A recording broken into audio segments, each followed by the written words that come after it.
Hello my dear friends, once again most welcome everyone. एक बार फिर से आप सभी दोस्तों का आज के इस घटना चक्र के द पॉइंटर सेशन में आप सभी लोगों का स्वागत है। आइए शुरू करते हैं डियर आज की हमारी क्लास। लेकिन इसको शुरू करने से पहले आप सभी लोग जितने भी दोस्त हमारे साथ जुड़े हुए हैं, आप सभी लोगों से रिक्वेस्ट है, एक बार सेशन को आप सभी लोग शेयर कर दीजिए सारे दोस्तों के बीच में। सबको जगा दीजिएगा, सबको उठा दीजिएगा, जो भी लोग इस गर्मी के महीने में सो रहे हैं, क्योंकि आज के समय में जिसने पढ़ लिया डियर, आगे सफलता उसी की है। तो जारे जल्दी से सारे लोगों के बीच शेयर कर दीजिए सेशन को, और फिर हम लोग शुरू करते हैं आज का हमारा द पॉइंटर का सेशन। याद रखिएगा, द पॉइंटर जो आपकी घटना चक्र की बुक है, उस पूरी बुक का डेली एनालिसिस आपके सामने यहाँ पर ऑनलाइन उपलब्ध है, घटना चक्र ऑनलाइन माध्यम से। जल्दी से एक बार सेशन को आप सभी लोग शेयर कर दीजिएगा, लाइक कर दीजिएगा डियर। फिर हम लोग शुरू करते हैं आज का हमारा सेशन। याद रखिएगा, ये बुक है आपकी द पॉइंटर, जिसको आप लोग मार्केट में खरीदते हैं। 40 पेज की आपकी टोटल बुक है, जो आपकी 25 रुपए की मिलती है लगभग मार्केट में। लेकिन आपको घटना चक्र के माध्यम से, ऑनलाइन माध्यम से, ये आपको फ्री क्लासेस प्रोवाइड की जा रही हैं पूरे डिटेल के साथ में। ठीक है, तो चलिए आइए शुरू करते हैं। और याद रखिएगा, जितने लोग हैं, जिन लोगों ने प्रैक्टिस इस माध्यम से ऑनलाइन कर लिया है और ऑफलाइन माध्यम से प्रैक्टिस करना चाहते हैं, बुक आपकी लॉन्च होगी 1 महीने बाद। जब आपका मंथ खत्म होगा उसके बाद आपकी बुक लॉन्च होगी। तो जितने भी लोग हैं, बुक खरीदना बिल्कुल मत भूलिएगा। आइए शुरू करते हैं डियर आज का हमारा सेशन, समसामयिकी घटना चक्र का, डेली करंट अफेयर का the pointer session. Let us start dear. सबसे पहले अगर हम बात करें तो आज के सेशन में हमारे पास पहला पॉइंट है, भारतीय वायुसेना द्वारा कौन सी पहल शुरू की गई है। भारतीय वायुसेना के द्वारा कौन सी पहल की शुरुआत की गई है। तो भारतीय वायुसेना के बारे में, डिफेंस की बात की जा रही है डियर, और इसके द्वारा कौन सी पहल शुरू की गई है। तो ये शुरू की गई है फ्लीट कार्ड यहाँ पर फ्यूल ऑन मूव, ये आपकी पहल शुरू की गई है भारतीय वायुसेना के द्वारा, यानी इंडियन एयरफोर्स के द्वारा। ठीक है, और इस पहल के अंतर्गत क्या किया गया डियर, तो इसी पहल के अंतर्गत भारतीय वायुसेना ने किस ऑयल कंपनी के सहयोग से इस पहल को शुरू किया है। तो इसकी शुरुआत की गई है इंडियन ऑयल कॉरपोरेशन लिमिटेड के द्वारा। ठीक है, इंडियन ऑयल कॉरपोरेशन लिमिटेड के सहयोग से भारतीय वायुसेना के द्वारा इस पहल की शुरुआत की गई है, जिसका नाम क्या है, तो नाम है fleet card fuel on move, इसका नाम है। ठीक है, भारतीय वायुसेना के द्वारा इसकी शुरुआत की गई है। सबसे मेन पॉइंट जो आपका है, ये याद रखिएगा।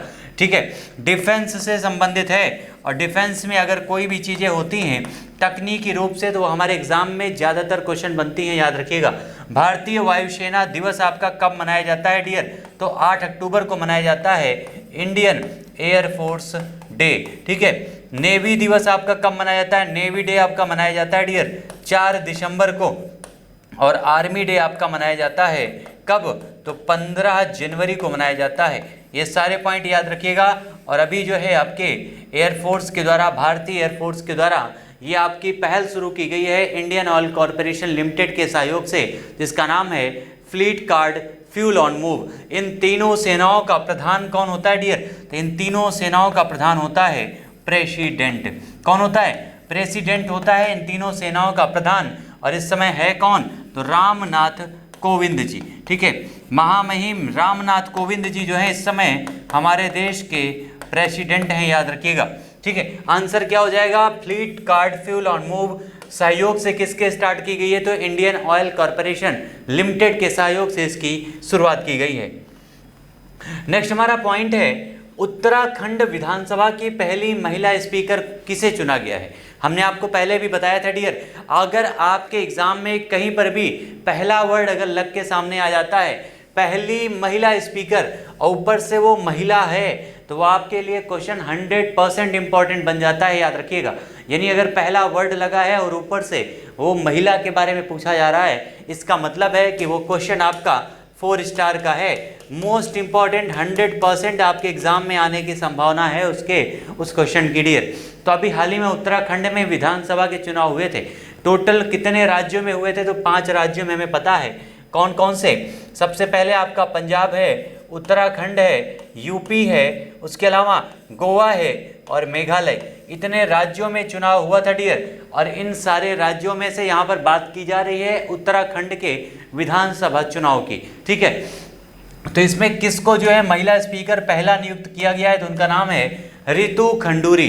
क्या नाम है डियर? रितु खंडूरी उनका नाम है, जिसे उत्तराखंड की पहली महिला स्पीकर बनाया गया है। ठीक है, इनके जो पिताजी हैं वो पहले यहाँ के उत्तराखंड के मुख्यमंत्री भी रह चुके हैं। ठीक है, आंसर हो जाएगा रितु खंडूरी हमारे इस क्वेश्चन का करेक्ट आंसर। यहाँ पर आप याद रखिएगा जो आपके चुनाव हुए हैं इन सभी राज्यों में से, इनमें से पंजाब में जो है यहाँ पर आम आदमी पार्टी ने यहाँ पर गवर्नमेंट बनाई है 92 सीटें जीत करके। ठीक है, टोटल सीटों की संख्या थी 117 में से 92 सीटें जीती हैं आम आदमी पार्टी ने और पंजाब में अपनी गवर्नमेंट बनाई है। उसके अलावा उत्तराखंड में, यूपी में, यहाँ पर गोवा में और मेघालय में, इन सभी जगह पर जो है किसने गवर्नमेंट बनाई है, तो उसका नाम है बीजेपी। ठीक है, बीजेपी के द्वारा इन सब जितने भी आपके राज्य बचे हुए हैं हर जगह सरकार बनी है बीजेपी की। काफ़ी मोस्ट इंपॉर्टेंट ये सारे पॉइंट हैं डियर, याद रखिएगा, काफ़ी इंपॉर्टेंट है आपके एग्जाम के लिए। और इस बार का घटना चक्र का जो करंट अफेयर का आपका बुक लॉन्च हुई है उसमें इन सारे चुनावों के बारे में पूरे डिटेल के साथ चर्चा की गई है। कितने सीटें कहाँ पर हैं विधानसभा की, कितने चरण में चुनाव हुआ था, उन सभी राज्यों में कौन कौन विजेता बना है, सबसे ज़्यादा मत किसको प्राप्त हुए हैं, सबसे ज़्यादा सीटों पर विजय किस टीम ने यानी कौन सी पार्टी ने जीती है, ये सारे पॉइंट याद रखिएगा। एक प्रकार से जो बीजेपी का अभियान है कांग्रेस मुक्त अभियान, वो यहाँ पर पूरा होता दिख रहा है, क्योंकि अब जो कांग्रेस पंजाब में थी, पंजाब से भी ये गायब हो चुकी है। ठीक है, बीजेपी ने इन सारे राज्यों में अपनी सरकार बनाई है, जिनमें से उत्तराखंड की विधानसभा में पहली महिला स्पीकर चुना गया है रितु खंडूरी को। और यहाँ के मुख्यमंत्री के रूप में उत्तराखंड के मुख्यमंत्री किसे बनाया गया है डियर, ये आप लोग कमेंट में आंसर करके बताइएगा। उत्तराखंड के नए मुख्यमंत्री के रूप में किसे नियुक्त किया गया है? एक्चुअली जो पुराने मुख्यमंत्री थे उन्हीं को फिर से कार्यभार दिया गया है, जबकि वो अपना चुनाव हार गए थे। विधानसभा सीट से चुनाव जहां से लड़े थे वो अपना चुनाव हार गए थे, उसके बावजूद बीजेपी ने उनके ऊपर विश्वास दिखाया है और फिर से उन्हें मुख्यमंत्री बना दिया है उत्तराखंड में। इस उत्तराखंड की जो स्थापना है डियर 2000 में 9 नवंबर को इसकी स्थापना की गई थी, याद रखिएगा। उत्तर प्रदेश से अलग करके इसकी स्थापना की गई थी। उत्तर प्रदेश में भी अभी हाल ही में विधानसभा चुनाव हुए हैं और इसमें उत्तर प्रदेश की विधानसभा सीटें कितनी हैं? 403 विधानसभा सीटें हैं, जहां पर बीजेपी ने 255 सीटों को जीत करके यहां पर अपनी सरकार बनाई है और फिर से गवर्नमेंट बन गई है योगी राज की। योगी आदित्यनाथ फिर से यहाँ पर बन गए हैं उत्तर प्रदेश में मुख्यमंत्री। ये इतिहास रचा गया है उत्तर प्रदेश में, क्योंकि काफ़ी लंबे समय से ऐसा कोई भी मुख्यमंत्री यहाँ पर नहीं था जो लगातार 2 बार बहुमत के साथ सरकार बनाए उत्तर प्रदेश में। दूसरे नंबर की पार्टी इसी में थी सपा पार्टी, यानी एसपी जो है आपकी समाजवादी पार्टी जो है दूसरे स्थान पर रही है, और बाकी पार्टियों का तो पत्ता पूरी तरह से गायब हो चुका है। ये सारे पॉइंट याद रखिएगा इस चुनाव से संबंधित, और आंसर हो जाएगा रितु खंडूरी को उत्तराखंड की पहली महिला स्पीकर के रूप में नियुक्त किया गया है। ठीक है, आंसर हो जाएगा डियर उत्तराखंड हमारे इस क्वेश्चन का। चलिए आइए बढ़ते हैं नेक्स्ट पॉइंट पर। अगला हमारा क्वेश्चन यहाँ पर क्या हो जाएगा, नेक्स्ट हमारा पॉइंट है उत्तराखंड विधानसभा के प्रोटेम स्पीकर के रूप में किसे चुना गया है? उत्तराखंड विधानसभा के प्रोटेम स्पीकर के रूप में किसे चुना गया डियर? तो ये चुना गया है वंशीधर भगत को। किसको चुना गया है? वंशीधर भगत को चुना गया है। ये दोनों आपके उत्तराखंड चुनाव से संबंधित पॉइंट हैं जो आपको याद होना चाहिए। आपके ये 5 राज्य में जो चुनाव हुए हैं डियर, यहाँ से आप ये समझिएगा आपके एग्जाम में 1 से 2 क्वेश्चन फिक्स हैं।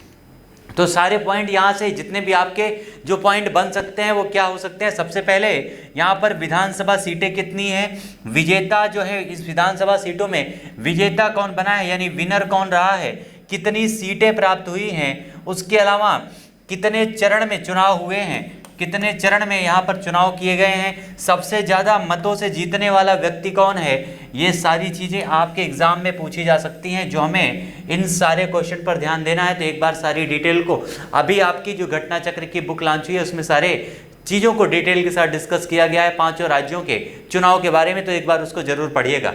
चलिए आंसर हो जाएगा वंशीधर भगत। आइए बढ़ते हैं नेक्स्ट पॉइंट पर। अगला हमारा है बालिकतन सैन्य अभ्यास। कौन सा डियर? बालिकतन सैन्य अभ्यास का भी हाल ही में आयोजन किया गया था। कल हमने एक अभ्यास का डिस्कस किया था जिसका नाम था वरुण युद्धाभ्यास। कौन सा? कल हमने डिस्कस किया था वरुण युद्धाभ्यास इंडिया और फ्रांस के बीच में। ठीक है, इंडिया और फ्रांस के बीच में अरब सागर में हुआ था आपका कौन सा? वरुण युद्धाभ्यास। लेकिन ये आपसे पूछा जा रहा है बालिकतन युद्धाभ्यास का आयोजन कौन कौन से देशों के बीच में किया गया है। तो बालिकतन जो युद्धाभ्यास है डियर, ये नाम आपको नया लग रहा होगा, ठीक है, लेकिन एक प्रकार से ये काफ़ी इंपॉर्टेंट युद्धाभ्यास है जिसका नाम है संयुक्त राज्य अमेरिका और फिलीपींस। इन दो देशों के बीच में इस युद्धाभ्यास का आयोजन किया गया है। एक्चुअली इस युद्धाभ्यास का जो रणनीतिक महत्व ये है कि चाइना सी में एक प्रकार से चाइना को नियंत्रित करना इस युद्धाभ्यास का मुख्य विषय था, याद रखिएगा। ठीक है, तो संयुक्त राज्य अमेरिका और फिलीपींस के बीच में इसका आयोजन किया गया था बालिकतन सैन्य अभ्यास का। और उसके अलावा अभी आपको हमने बताया वरुण युद्धाभ्यास आयोजित किया गया है। उसके अलावा दस्तलिक युद्धाभ्यास का आयोजन किया गया था। कौन सा डियर? दस्तलिक युद्धाभ्यास। उसके अलावा खंजर युद्धाभ्यास। ये सारे पॉइंट याद रखिएगा, ठीक है, सारे मोस्ट इंपॉर्टेंट पॉइंट हैं। और कुछ समय पहले जापान के साथ आयोजित किया गया था धर्म गार्जियन युद्धाभ्यास हमारे भारत के द्वारा। ठीक है, ये सारे भारत के साथ होने वाले युद्धाभ्यास हैं। वरुण, दस्तलिक, खंजर, धर्म गार्जियन, ये सारे बहुत काफ़ी इंपॉर्टेंट आपके ये युद्धाभ्यास हैं, याद रखिएगा। लेकिन जो बालिकतन है वो संयुक्त राज्य अमेरिका और फिलीपींस के बीच में हुआ है। नेक्स्ट हमारा पॉइंट है किन राज्यों में सीमा विवादों को सुलझाने के लिए समझौता किया गया है। कौन से राज्य हैं भारत के अंदर जिनमें सीमा विवाद है और उस सीमा विवाद को सुलझाने के लिए एक समझौता किया गया है। कुछ दिन पहले आप लोगों ने सुना होगा पूर्वोत्तर क्षेत्रों में, पूर्वोत्तर जो राज्य हैं वहाँ पर दंगे भड़क गए थे। काफ़ी ज़्यादा एक दूसरे राज्य के लोगों के बीच में मारपीट हुई थी, जिसमें काफ़ी सारे लोग घायल हुए थे, जिसकी वजह से ये हस्तक्षेप करना पड़ा केंद्र सरकार को। और ये जो सीमा समझौता है कौन से राज्यों के सीमा विवाद को सुलझाने के लिए हुआ है? तो ये आपका हुआ है आसाम और मेघालय के। ठीक है, आसाम और मेघालय के ये दोनों राज्य हैं जो एक दूसरे को बॉर्डर पर टच करते हैं डियर। इन्हीं राज्यों के बीच समझौता हुआ है सीमा विवाद के लिए। ठीक है, आंसर हो जाएगा हमारा आसाम और मेघालय, करेक्ट आंसर हो जाएगा। ठीक है, आसाम के जो मुख्यमंत्री हैं डियर उनका नाम क्या है? हेमंत विश्व शर्मा, उसका नाम है हेमंत विश्व शर्मा। और हेमंत विश्व शर्मा इनके मुख्यमंत्री हैं। यहाँ पर आसाम में ही आपका है काजीरंगा नेशनल पार्क। कौन सा डियर? Kaziranga national park. इसी आसाम में है मानस नेशनल पार्क, याद रखिएगा। इसी आसाम में एक नदी बहती है डियर जिसका नाम है ब्रह्मपुत्र नदी। इसी ब्रह्मपुत्र नदी में जो है दुनिया का सबसे बड़ा नदीय द्वीप है, उसका नाम क्या डियर? तो उसका नाम है माजुली। क्या नाम है? माजुली उसका नाम है, याद रखिएगा। ठीक है, दुनिया का सबसे बड़ा जो नदीय द्वीप है उसका नाम है माजुली, जो कौन सी नदी में है? ब्रह्मपुत्र नदी में है। और कौन से राज्य में है? तो आसाम में है। आसाम से संबंधित ये सारे मोस्ट इंपॉर्टेंट पॉइंट याद रखिएगा। ठीक है, आसाम से संबंधित। आइए बढ़ते हैं नेक्स्ट पॉइंट पर। आंसर हो जाएगा आसाम और मेघालय के बीच में ये आपका समझौता किया गया है। नेक्स्ट हमारा पॉइंट है किस प्रौद्योगिकी संस्थान में पेटा स्केल सुपर कंप्यूटर परम शक्ति, कौन सा डियर?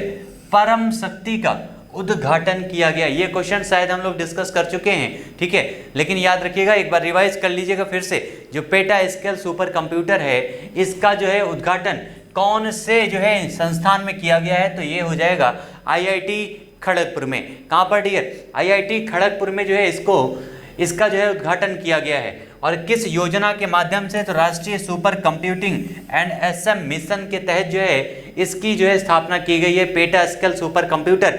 नाम इसका मोस्ट इंपॉर्टेंट है डियर, नाम क्या है? परम शक्ति। नेक्स्ट हमारा पॉइंट है किस संस्था के द्वारा, ये आपका मोस्ट इंपॉर्टेंट क्वेश्चन है, छाप लीजिएगा। मोस्ट इंपॉर्टेंट 100% आपके किसी ना किसी एग्जाम में ये क्वेश्चन जरूर छपने वाला है डियर, याद रखिएगा। 100% आपके एग्जाम में आएगा कि कौन सी संस्था के द्वारा या किस संगठन के द्वारा काले गैंडे को बचाने के लिए, काले गैंडों को बचाने के लिए पहला वन्यजीव संरक्षण ब्रांड जारी किया गया है।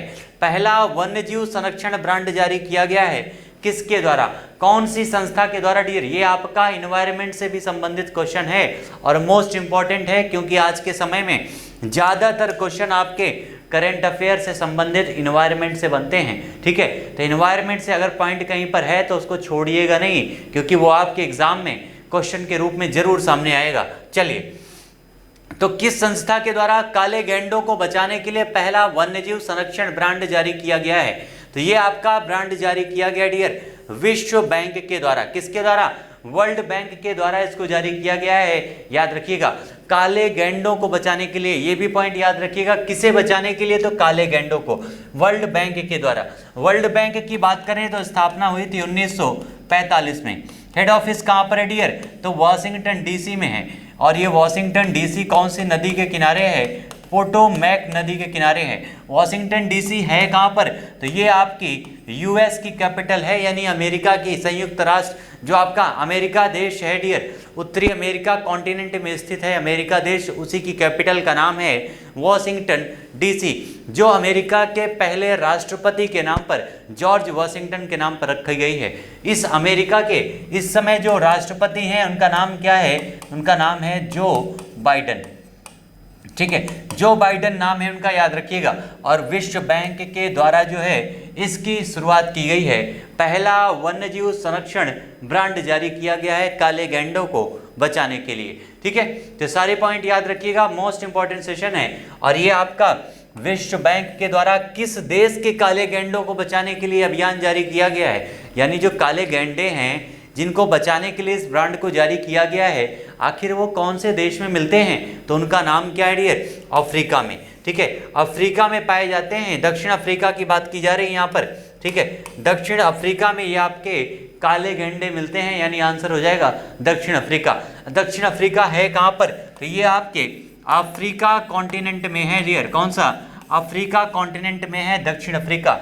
अफ्रीका कॉन्टिनेंट की बात करें तो एशिया के बाद दूसरे स्थान पर सबसे बड़ा जो महाद्वीप है उसका नाम है अफ्रीका। दुनिया का जो सबसे अशिक्षित महाद्वीप है उसका नाम क्या है? अफ्रीका। सबसे पिछड़ा हुआ महाद्वीप है अफ्रीका, याद रखिएगा, सबसे पिछड़ा महाद्वीप है अफ्रीका। इसी अफ्रीका में दुनिया का सबसे बड़ा मरुस्थल कौन सा? सहारा मरुस्थल है, याद रखिएगा, अफ्रीका में ही। और यहीं पर केप ऑफ हॉर्न सिटीज हैं आपके, केप ऑफ हॉर्न कंट्रीज कहाँ पर हैं? तो इसी अफ्रीका में है। कभी भी अफ्रीका का जब आप मैप देखेंगे डियर, अफ्रीका के मैप में अगर आप देखेंगे तो आपके हॉर्न सिटीज आपको यहाँ पर एक इस तरह से हॉर्न टाइप की एक आकृति मिलती है। और ये हॉर्न में 4 देश आते हैं। ये कहाँ पर है?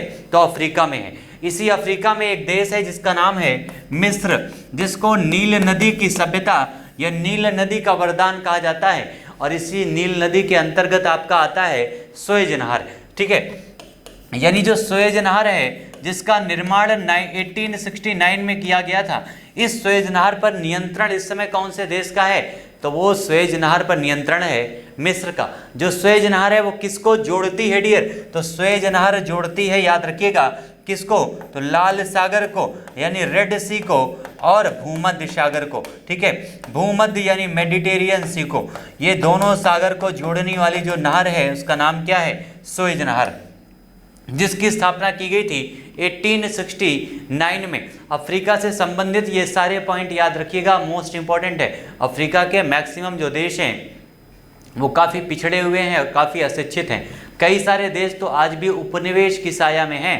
कई सारे देश, अभी हाल ही में जो है फ्रांस ने अफ्रीका के एक देश को छोड़कर उसके उपनिवेश को समाप्त किया है, यानी इस समय वो स्वतंत्र हुआ है। कई सारे अफ्रीका के अभी जो देश हैं वो आपके पश्चिमी जो देश हैं, जिनमें आपके ब्रिटेन, फ्रांस, स्पेन, ये सारे देश आते हैं, आज भी उनके उपनिवेश के रूप में अफ्रीका में बने हुए हैं। ये सारे पॉइंट याद रखिएगा। अफ्रीका से संबंधित मोस्ट इंपॉर्टेंट है। विक्टोरिया लेक आपकी कहाँ पर है? इसी अफ्रीका में है। ब्लू लेक कहाँ है? तो सारी अफ्रीका में कई सारी आपकी झीलें हैं। विक्टोरिया लेक से ही आपकी नील नदी जो है वहीं पर आपकी निकलती है, विक्टोरिया लेक से। ठीक है, आंसर हो जाएगा हमारा दक्षिण अफ्रीका इस क्वेश्चन का करेक्ट आंसर।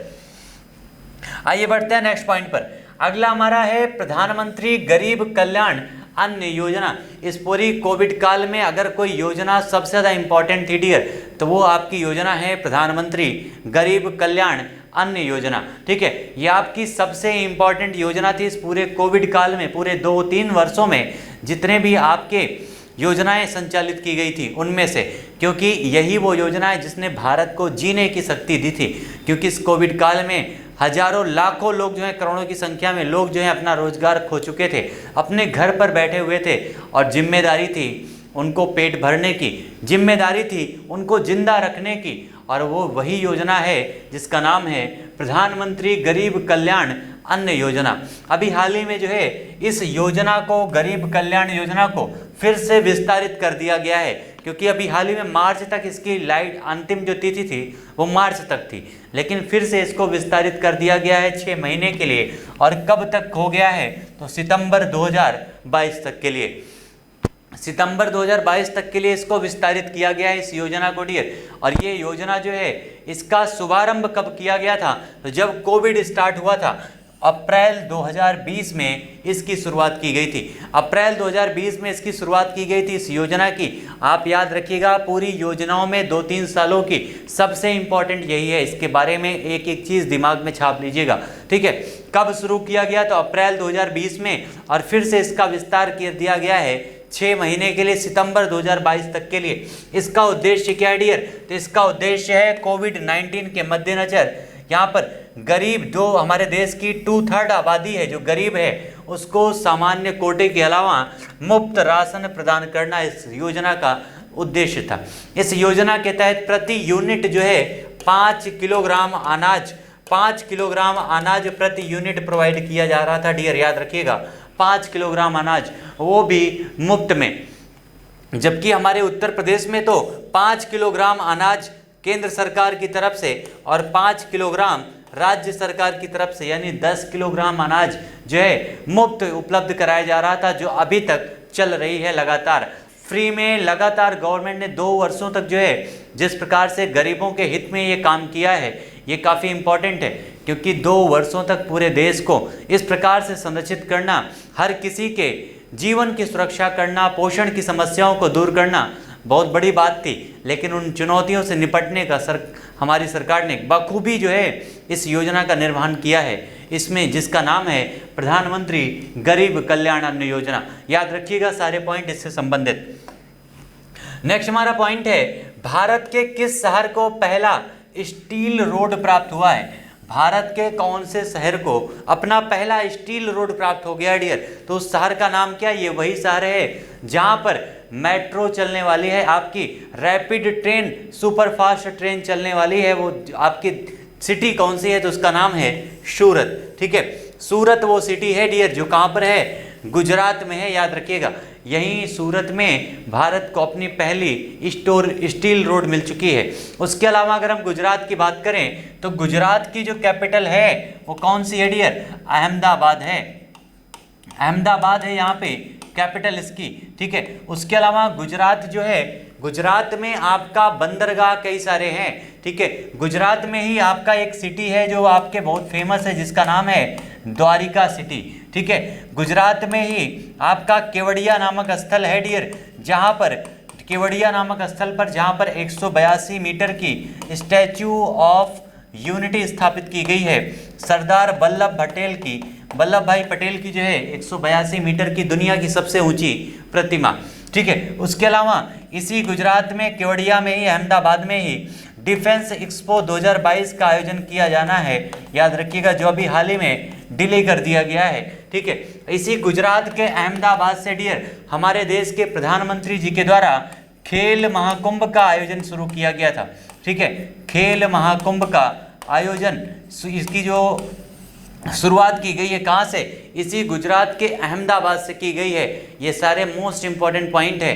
गुजरात हमारे देश के महापुरुषों की जीवन स्थली भी है, जिनमें हमारे देश के राष्ट्रपिता महात्मा गांधी, हमारे देश के जो पहले गृह मंत्री और उप प्रधानमंत्री थे सरदार वल्लभ भाई पटेल, और इस समय हमारे देश के प्रधानमंत्री, ये सारे लोग गुजरात से ही संबंधित हैं। काफ़ी इंपॉर्टेंट यहाँ पर आपका स्थान रखता है गुजरात। और अभी हाल ही में आपका एक निर्यात तैयारी सूचकांक जारी किया गया था, जिसमें टॉप पर कौन है, तो वो गुजरात है। सारे पॉइंट याद रखिएगा, गुजरात से संबंधित मोस्ट इंपॉर्टेंट ये पॉइंट हैं। स्टैचू ऑफ यूनिटी कहाँ पर है, गुजरात में है, लेकिन आपके कई सारे अन्य स्टैचूज भी हैं, जिनमें आपका सबसे पहला स्टैचू ऑफ पीस आपका है। कौन सा डियर? स्टैचू ऑफ पीस कहाँ पर है? ये राजस्थान में है। उसके अलावा स्टैचू ऑफ इक्वलिटी ये कहाँ पर है? तो अभी हाल ही में जो है हैदराबाद में स्थापित की गई थी, स्टैचू ऑफ तेलंगाना में, ठीक है। उसके अलावा अभी हाल ही में बोध गया में स्थापित की जा रही है भगवान बुद्ध की प्रतिमा। ये सारे पॉइंट मोस्ट इंपॉर्टेंट हैं आपके लिए, ये सारी प्रतिमाएं कहाँ पर लगाई गई हैं, ठीक है। आइए बढ़ते हैं नेक्स्ट पॉइंट पर, इसको याद रखिएगा, सारे पॉइंट छाप लीजिएगा डियर, आपके लिए मोस्ट इंपॉर्टेंट हैं ये सारे पॉइंट। दूसरा हमारा है सूरत को किस शहर के नाम से जाना जाता है? जिसको भारत का डायमंड सिटी के नाम से जाना जाता है, डायमंड हार्बर ऑफ इंडिया के नाम से भी इसको हम लोग जानते हैं सूरत को। उसके अलावा भारतीय नौसेना के, नेक्स्ट आपका है भारतीय नौसेना के जहाज नाम क्या है? शिवाजी। जो जहाज है उसका नाम है शिवाजी को उत्कृष्टता केंद्र समुद्री इंजीनियरिंग के रूप में मान्यता किसके द्वारा दी गई है? किसके द्वारा मान्यता दी गई है एक प्रकार से शिवाजी जहाज को डियर? तो ये दिया गया है कौशल विकास उद्यमिता मंत्रालय के द्वारा। कौशल विकास उद्यमिता मंत्रालय के द्वारा इसको जो है समुद्री इंजीनियरिंग के रूप में मान्यता दी गई है। और याद रखिएगा भारत का पहला कौशल विकास संस्थान कहाँ पर स्थापित किया गया था? कौशल विकास संस्थान भारत का सबसे पहला कहाँ पर स्थापित किया गया था? तो याद रखिएगा हमारे देश के प्रधानमंत्री जी के द्वारा कानपुर में इसकी स्थापना की गई थी। कहाँ पर डियर? कानपुर में इसकी स्थापना की गई थी, याद रखिएगा, मोस्ट इंपॉर्टेंट है, ठीक है। और भारतीय नौसेना दिवस अभी आपको हमने बताया था 4 दिसंबर को मनाया जाता है, ठीक है। 4 दिसंबर को सेलिब्रेट किया जाता है भारतीय नौसेना दिवस। नेक्स्ट पॉइंट हमारा है हाल ही में भारत की किन 2 बटालियन को प्रेसिडेंट कलर से भी यहाँ पर सम्मानित किया गया? प्रेसिडेंट कलर जो है यह राष्ट्रपति के द्वारा सम्मानित किया जाता है। और ये कौन सी बटालियन को सम्मानित किया गया है? तो डोगरा रेजिमेंट को। किसको डियर? डोगरा रेजिमेंट को सम्मानित किया गया है। और ये इस बार जो भेंट किया गया किसके द्वारा? तो हमारे देश में उस समय जो इस समय थल सेना के अध्यक्ष थे मनोज मुकुंद नरवणे, इन्हीं के द्वारा दिया गया था। और अभी हाल ही में थल सेना के नए अध्यक्ष का चुनाव हो चुका है, मनोज कुमार जी, ठीक है। मनोज मुकुंद नरवणे ये भी हैं और अब बनने वाले हैं मनोज कुमार जी। यानी ये मनोज नाम जो है हमारे सेनाओं को काफ़ी सूट करने लगा है। आंसर क्या हो जाएगा हमारा? मनोज मुकुंद नरवणे के द्वारा भेंट किया गया है डोगरा रेजिमेंट को। और डोगरा रेजिमेंट जो है डियर, इसका मुख्यालय कहाँ है? तो इसका मुख्यालय हमारे उत्तर प्रदेश के कहाँ पर है? तो फैजाबाद में है, ठीक है। उत्तर प्रदेश के फैजाबाद में है डोगरा रेजिमेंट का मुख्यालय। हमारे जितने भी आपके अर्धसैनिक बल हैं डियर, सारे अर्धसैनिक बलों के मुख्यालय लगभग आपके दिल्ली में है। सारे अर्धसैनिक बलों के मुख्यालय दिल्ली में है। वो चाहे जिस भी अर्धसैनिक बल की बात की जाए, बीएसएफ की, आईटीबीपी की, जितने भी आपके अर्धसैनिक बल हैं सबका मुख्यालय दिल्ली में है। लेकिन आपका जो सबसे पुरानी आप भारत देश की सबसे पुरानी अर्धसैनिक बल है जिसका नाम है आसाम राइफल्स, इसके मुख्यालय आसाम में ही है, ठीक है। आसाम में ही इसका मुख्यालय शिलोंग में स्थापित किया गया है। याद रखिएगा कहाँ पर? शिलोंग में। आंसर हो जाएगा हमारे इस क्वेश्चन का फैजाबाद उत्तर प्रदेश में मुख्यालय है। और डोगरा रेजिमेंट को मनोज मुकुंद नरवणे जो हमारे थल सेना के अध्यक्ष हैं, जो इनका कार्यकाल खत्म होने वाला है बहुत जल्दी, इन्हीं के द्वारा इनको सम्मानित किया गया है। नेक्स्ट हमारा पॉइंट है हाल ही में नाटो के महासचिव का कार्यकाल बढ़ा दिया गया है। नाटो के महासचिव का कार्यकाल बढ़ाया गया है। नाटो का मतलब क्या होता है? तो सबसे पहले पॉइंट ये याद रखिएगा, नाटो का मतलब होता है dear North Atlantic Treaty Organization. क्या होता है? नॉर्थ अटलांटिक ट्रीटी ऑर्गेनाइजेशन इसका फुल फॉर्म होता है नाटो का। इसकी स्थापना कब की गई थी नाटो की?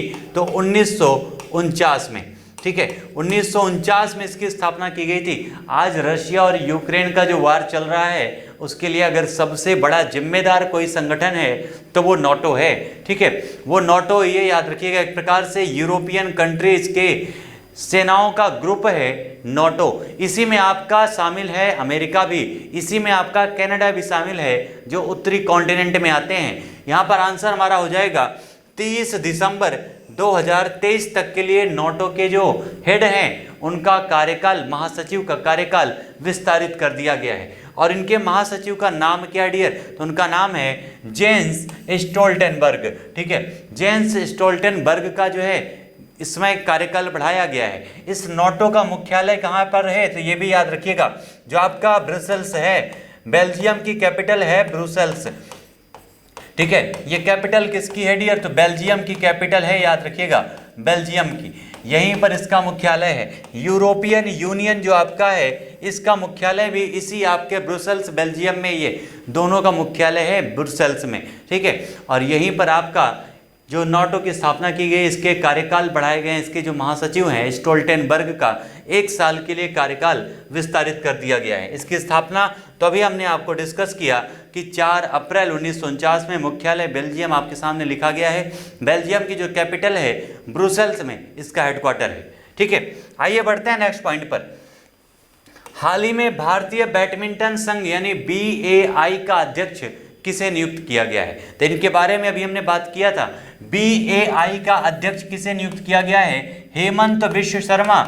और ये हैं कौन, तो आसाम के चीफ मिनिस्टर हैं हेमंत बिश्व शर्मा, जिनको अभी हाल ही में BAI यानी भारतीय बैडमिंटन संघ का अध्यक्ष नियुक्त किया गया। ये आपका मोस्ट इंपॉर्टेंट क्वेश्चन है डियर, इसको 4 स्टार के क्वेश्चन में छाप लीजिएगा, क्योंकि काफ़ी इंपॉर्टेंट है और ये क्वेश्चन आपके एग्जाम में जरूर छपने वाला है। ठीक है, बैडमिंटन में भारतीय खिलाड़ियों में कई ऐसे खिलाड़ी हैं जो इस समय विश्व स्तर पर अपना लोहा मनवा रहे हैं, जिनमें सबसे पहला नाम आता है कौन, PV सिंधु। ठीक है, PV सिंधु आपको पता है कि पहली भारतीय ऐसी महिला बन चुके हैं जिन्होंने भारत को लगातार 2 ओलंपिक में एक मेडल दिलाया है, PV सिंधु ने। ठीक है, तो ये पॉइंट याद रखिएगा, हेमंत बिश्व शर्मा को BAI का अध्यक्ष नियुक्त किया गया है। नेक्स्ट हमारा है दक्षिण एशियाई फुटबॉल महासंघ यानी आपका सैफ अंडर 18 चैंपियनशिप 2022 का तीसरा संस्करण कहां पर आयोजन किया गया था, तो इसका आयोजन कहां पर हुआ डियर, तो झारखंड में इसका आयोजन किया गया। झारखंड यानी महेंद्र सिंह धोनी यहीं से बिलोंग करते हैं, महेंद्र सिंह धोनी यानी MSD। इसकी कैपिटल क्या है, रांची इसकी कैपिटल है, याद रखिएगा झारखंड की। ठीक है, और यह जो चैंपियनशिप है बांग्लादेश को पराजित करके कौन से देश ने इसको जीत लिया है, तो सैफ अंडर 18 जो आपका हो रहा था चैंपियनशिप, इसमें विजेता कौन बना है, तो भारत के खिलाड़ियों ने अपना जलवा दिखाया है और बांग्लादेश को पराजित करके, जिसका आयोजन झारखंड में किया गया था, बांग्लादेश को पराजित किया है और भारत की टीम ने इसे जीत लिया है। ठीक है, तो आंसर हो जाएगा इंडिया ने जीता है। आयोजन कहां पर किया गया था, तो झारखंड में किया गया था, जिसकी कैपिटल रांची है। ठीक है, ये सारे पॉइंट याद रखिएगा झारखंड से संबंधित। नेक्स्ट हमारा पॉइंट है, हाल ही में किस राज्य की सरकार ने कैदियों के लिए व्यक्तिगत ऋण देने की योजना शुरू की है। यानी अगर कोई कैदी अगर जेल से छूटता है तो सबसे बड़ी समस्या होती है उसके रोजगार की, तो उस रोजगार की समस्या को दूर करने के लिए, एक प्रकार से व्यापार को बढ़ावा देने के लिए, जो सेल्फ अपनी स्वावलंबिता को बढ़ाने के लिए जो है महाराष्ट्र की सरकार के द्वारा डियर, किसके द्वारा, महाराष्ट्र की सरकार के द्वारा व्यक्तिगत ऋण देने का फैसला किया गया है। अगर महाराष्ट्र की बात करें तो यहाँ के चीफ मिनिस्टर कौन है, तो उनका नाम है उद्धव ठाकरे। कौन है डियर, उद्धव ठाकरे यहाँ के चीफ मिनिस्टर हैं, जो शिवसेना पार्टी से संबंधित हैं। कौन सी पार्टी से, शिवसेना से। लेकिन यहाँ पर शिवसेना की सरकार नहीं है, बल्कि अलायंस गवर्नमेंट है। यहाँ पर NCP, कांग्रेस और शिवसेना तीनों की अलायंस गवर्नमेंट काम कर रही है इस समय महाराष्ट्र में। महाराष्ट्र की जो कैपिटल है उसका नाम है मुंबई। क्या नाम है डियर, मुंबई इसकी कैपिटल है। मुंबई को भारत की औद्योगिक राजधानी के रूप में भी जाना जाता है। उसके अलावा अगर महाराष्ट्र की बात करें तो इसी महाराष्ट्र में आपकी लोनार झील है। कौन सी, लोनार झील है, जो एक प्रकार के उल्का पिंडों के गिरने से बनी हुई भारत की एकमात्र झील है लोनार झील। इसी महाराष्ट्र में जवाहरलाल नेहरू पत्तन है, यानी जवाहरलाल नेहरू बंदरगाह कहाँ पर है डियर, तो इसी महाराष्ट्र में है। काफ़ी इंपॉर्टेंट है आपका नेहा शेवा बंदरगाह जिसको हम लोग कहते हैं, कहाँ पर है, इसी महाराष्ट्र में है। यहीं पर महाराष्ट्र में आपके मुंबई हाई नाम का एक स्थल है जहाँ से पेट्रोलियम प्राप्त हुआ है। कौन सा स्थल है, तो उसका नाम है मुंबई हाई। ये काफ़ी इंपॉर्टेंट हैं ये सारी चीज़ें महाराष्ट्र से संबंधित। और महाराष्ट्र में आपके स्थापत्य कला से संबंधित काफ़ी सारी चीज़ें हैं, जिनमें आपकी अजंता की गुफाएं हैं, एलोरा की गुफाएं हैं, ये सारी एलिफेंटा की गुफाएं हैं, ये सारी कहाँ पर हैं, तो इसी महाराष्ट्र में स्थित है। मोस्ट इंपॉर्टेंट है सारी चीज़ें, याद रखिएगा। ठीक है, आंसर क्या हो जाएगा हमारा? महाराष्ट्र इस क्वेश्चन का करेक्ट आंसर हो जाएगा डियर। यहीं पर अभी राज ठाकरे ने एक विवादित बयान दिया है, किसको लेकर के? तो माइक को लेकर के। जो मुस्लिम धर्म के संप्रदाय के जो लोग हैं, जो अजान करते हैं माइक के माध्यम से, उसी अजान के लिए उन्होंने उस माइक को या तो उसकी आवाज़ कम करने के लिए कहा है या तो उसे बंद करने के लिए कहा है, क्योंकि चेतावनी दी है कि अगर ऐसा नहीं होता है तो आने वाले समय में हर माइक के सामने भगवान हनुमान जी की एक चालीसा, हनुमान चालीसा चलेगी। यानी एक प्रकार से एक विवादित बयान दिया है और पूरे देश में इस समय इस विवाद की चर्चा हो रही है। ठीक है, तो आंसर हो जाएगा महाराष्ट्र। नेक्स्ट हमारा है, हाल ही में India 75 new horizon for aviation industry विषय पर विंग्स इंडिया 2022 का आयोजन कहाँ पर किया गया है? तो ये इसका आयोजन, इसके पहले भी होप सो शायद हम लोग डिस्कस कर चुके हैं। इसका आयोजन किया गया डियर हैदराबाद में। कहाँ पर? हैदराबाद। ये आपका हैदराबाद कहाँ पड़ता है? तो तेलंगाना में, तेलंगाना में पड़ता है, याद रखिएगा हैदराबाद आपका। ठीक है, और यहीं पर इसका आयोजन किया गया है। अगला हमारा क्वेश्चन है, भारत सरकार ने 2025 तक कितने नए हवाई अड्डे बनाने का महत्वाकांक्षी लक्ष्य जो है घोषित किया है या निर्धारित किया है? यानी 2025 तक हमारे देश में कितने इंटरनेशनल एयरपोर्ट हो जाएंगे? देश को विकसित करने का बहुत बड़ा ढांचा तैयार किया जा रहा है और ये कितने हैं? 220 नए हवाई अड्डे बनाए जाएंगे इस योजना के तहत। और आपको अगर पता हो तो भारत में सबसे ज़्यादा इंटरनेशनल एयरपोर्ट कौन से राज्य में है डियर? तो 5 इंटरनेशनल एयरपोर्ट हैं हमारे देश में, सबसे ज़्यादा उत्तर प्रदेश में। ठीक है, उत्तर प्रदेश में, ये पॉइंट याद रखिएगा, उत्तर प्रदेश में सबसे ज़्यादा 5 इंटरनेशनल एयरपोर्ट हैं हमारे भारत में, सबसे ज़्यादा हैं।